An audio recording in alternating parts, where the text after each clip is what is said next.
context, this happened last November. Me and a now ex-friend of mine, we will call him Jay, were in my driveway just looking at the stars, just hanging out. Across the street from my house is a fence with a large open field and woods behind it. Me and Jay were just talking when we looked across the street at the woods and saw a small orange light. We discussed it, decided it was probably just someone walking around with a flashlight.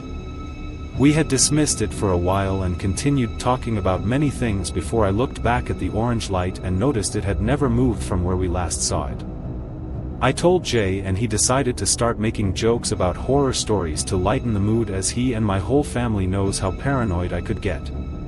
But as I believed in a lot of folklore due to my heritage and things me and my family experienced, I had told him to stop making such jokes and for us to go inside.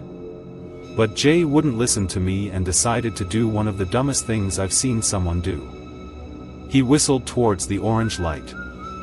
Without going into much detail, as I don't know everything, anyone of Native American culture would know not to do this, as it's dangerous in many ways. I had told him to stop, but he kept whistling, finding the situation very funny, until we both noticed the orange light slowly getting larger. Jay was unfazed while I was trying to convince him to go inside the house. He laughed and said it was probably nothing and I was just getting worked up over something that isn't a big deal. Until we both heard it. Whistling coming from the woods. Just loud enough to hear but unable to tell how close it was. I had went pale and looked over at Jay to notice he had a shocked and horrified face, realizing what he did was actually stupid.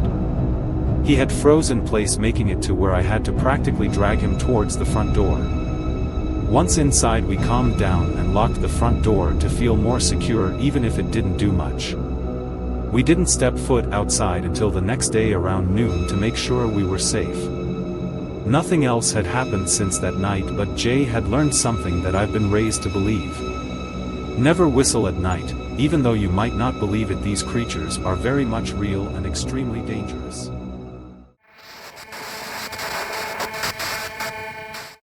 I woke up in a cold sweat, my heart racing, and my body paralyzed. I couldn't move or scream for help, no matter how hard I tried. I was trapped in my own body, unable to escape the terror that was taking over my senses. As I lay there, helpless and terrified, I saw him. A creepy, pale man with long black hair, jet black eyes, and a sinister smile that revealed razor-sharp teeth. He was dressed in a black suit and a top hat, hovering just inches away from my face, staring at me with an unblinking gaze. I tried to will myself to move, to escape this nightmare, but it was no use. I was trapped in a state of sleep paralysis, unable to do anything but lay there and wait for this monster to do God knows what to me. The man reached out his hand, his long, bony fingers and sharp black nails hovering inches away from my throat. I could feel his breath on my skin, and the stench of death emanating from his mouth. I closed my eyes and prayed for it to be over, for this nightmare to end. But it didn't. Instead, the man leaned in closer, his sharp teeth bared and his black eyes glinting with malice. He wrapped his hand around my throat and began to choke me, cutting off my ability to breathe. Then he spoke, his voice low and guttural, filled with the kind of evil that could only come from the depths of hell itself. "You can't escape me," he whispered, his breath hot on my skin. "I am the keeper of your nightmares, and I will haunt you until the end of time." And with that, he vanished into the darkness, leaving me alone in the cold embrace of sleep paralysis, haunted by the memory of his twisted face and the sound of his guttural voice. I knew then that I would never truly be able to escape him, and that he would always be there, waiting in the shadows to claim me once again.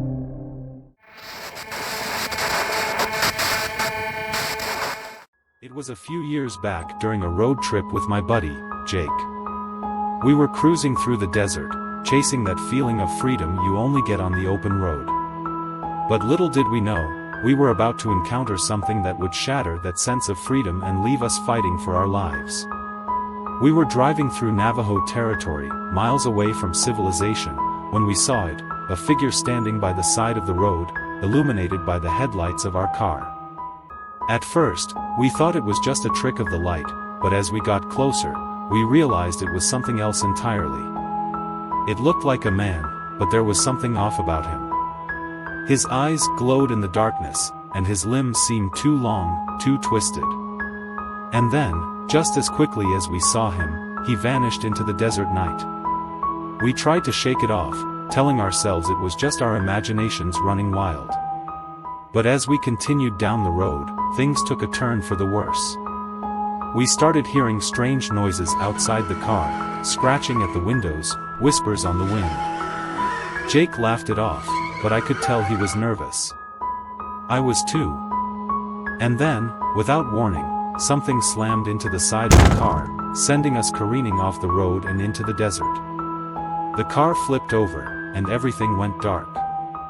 When I came to, Jake was nowhere to be found. I stumbled out of the wreckage, calling out for him, but all I heard was the sound of my own voice echoing through the desert. I searched for hours, but there was no sign of him. That's when I saw it, the figure from before, standing on a nearby ridge, watching me with those glowing eyes. I knew then what we were dealing with, a skinwalker, a creature of Navajo legend, able to take on the form of any animal or human it chooses. I didn't waste any time. I ran as fast as I could, the sound of my heart pounding in my ears. But no matter how far I ran, I couldn't shake the feeling that it was still out there, hunting me, waiting for the right moment to strike. It took me days to make it back to civilization, days filled with fear and paranoia. And when I finally reached help, I told them everything, about the skinwalker, about Jake, about the nightmare that had become my reality. But no one believed me. They said it was just a trick of the desert, a figment of my imagination. But I know the truth. I know what I saw that night, and I'll never forget it. The desert may be vast and empty, but it's also home to things that lurk in the shadows, things that are better left undisturbed. And if you ever find yourself driving through the desert at night, remember one thing: beware the skinwalker, for it is always watching, always waiting, and it will stop at nothing to claim its prey.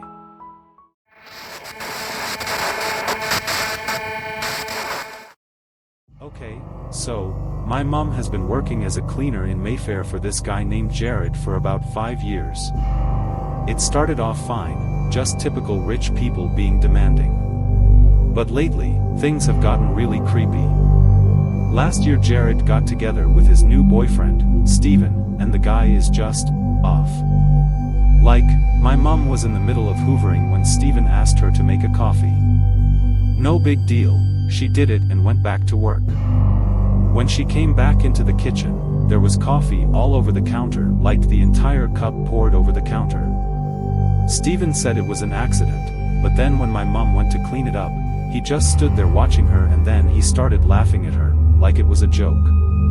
A few weeks later, Steven took Jared on this cruise, and when they got back my mom was going through their suitcases to do the laundry. One of the shirts had this big reddish-brown stain on it, all down the front. Jared said it was wine, but when my mom went to clean it she had to use hydrogen peroxide to get it out, which is what she usually uses for, like, period stains.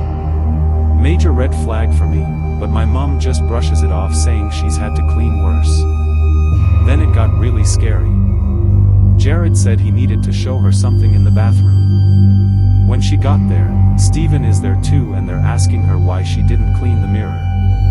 The thing is, she definitely had. Like, it was clearly totally spotless, but he kept insisting it was filthy. She's used to people like that wanting things a certain way, so she said she was fine to clean it again. The guys left and shut the door and she cleaned the mirror, again. But then, when she finished and tried to leave, the door was locked. From the outside. Like, who even has a lock on the outside of the bathroom door? She shouted for them and banged on the door for at least an hour, but nobody came. She said she was pretty sure they could hear her, and she even thought she could hear them laughing at one point. She didn't have her phone or anything and she was really scared. There is a window to the courtyard, too small to climb through, but she opened it and started shouting for help. Almost immediately Steven was there to open the door. He told her she was an idiot for locking herself in and that she was lucky he'd found her before they'd gone out for the evening. Now Stephen has suggested that my mum go with them on their next trip somewhere in Europe. She really doesn't want to, but now Jared's insisting. I told my mum she should quit, like yesterday. But she's worried about getting another job without a recommendation. I get it, but seriously, this situation is way too creepy to stick around.